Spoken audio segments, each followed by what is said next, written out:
Saudara, ke sorotan selanjutnya di Sapa Indonesia Malam, polisi atau kepolisian daerah Nusa Tenggara Timur bilang telah menyelidiki kasus dugaan kekerasan seksual terhadap anak yang dilakukan mantan Kapolres Ngada, NTT, AKBP Fajar Widyadharma.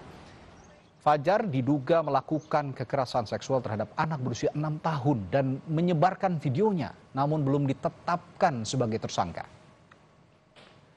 Dirkrimum Polda NTT Kombes Patar Silalahi bilang polisi telah memeriksa 9 saksi terkait kasus kekerasan seksual anak yang diduga dilakukan ex-Kapolres Ngada AKBP Fajar Widyadharma.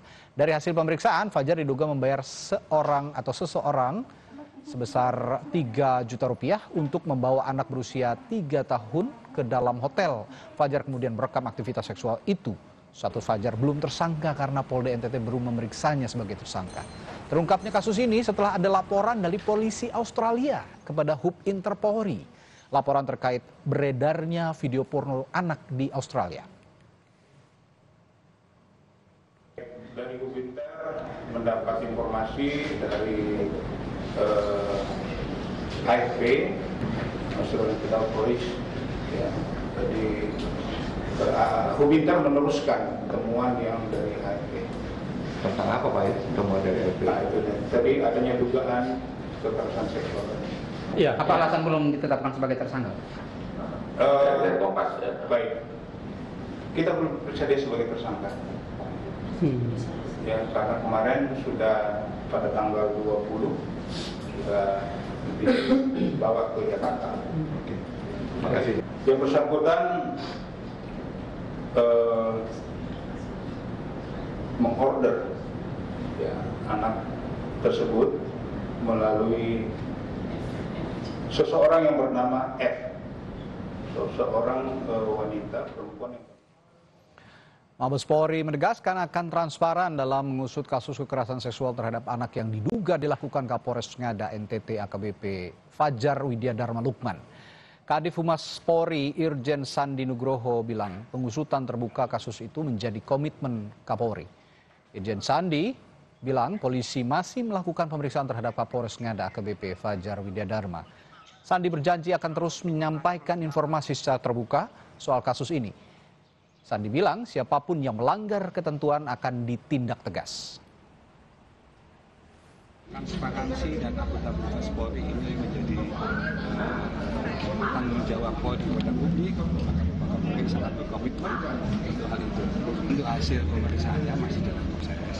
Nanti akan kita update melalui Propam sebagai bahasanya. Yang jelas bahwa siapapun itu yang melanggar ketentuan akan kita tindak tegas dan kita lakukan.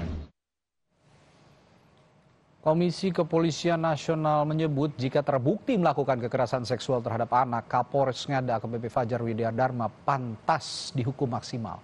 Menurut Kompolnas, Fajar merupakan pejabat publik yang seharusnya melindungi, justru menjadi pelaku utama kejahatan. Nggak ada kata lain untuk ya dihukum seberat-beratnya. Ini problemnya apa hukuman problem paling berat untuk tindakan kepada Kapolres ini, Pak Arul? Kalau dalam konteks etik ya dipecat. Kalau dalam konteks pidana ya bisa pidana seumur hidup ini. Gitu. Kalau saya ya melihat anatomi dan konteks kasusnya. Karena ini kan juga profil pejabat publik gitu ya. Yang ini dalam konteks beberapa tindak pidana bisa memberatkan. Yang kedua sebenarnya dia punya kewenangan, punya kewajiban untuk bahkan mencegah terjadinya kejahatan TPPO ini. Kok malah jadi pelaku utama dalam proses ini, sehingga pidananya bisa maksimal, etiknya juga bisa maksimal. Aktivis pemerhati perempuan dan anak mengecam kasus kekerasan seksual terhadap anak yang diduga dilakukan oleh seorang Kapolres, yakni Kapolres Ngada AKBP Fajar Widyadharma. Lembaga Perlindungan Anak NTT menilai kasus ini bukan hanya kekerasan seksual, tetapi juga perdagangan orang, sehingga polisi perlu mengusut dan memberi hukuman berat kepada semua orang yang terlibat. Sebenarnya ini juga sebuah modus tindak pidana perdagangan orang. Selain eksploitasi seksual, kejahatan seksual, sebenarnya karena meminta orang lain untuk membawa anak ini, berarti ini kan sebenarnya kan tindakan perekrutan kemudian melalui pembayaran, ini tindak pidana perdagangan orang. Karena itu kita minta supaya segera diusut dan para pelaku maupun orang-orang yang turut melakukan itu harus dipanggil, diperiksa, dan ditangkap, ditahan.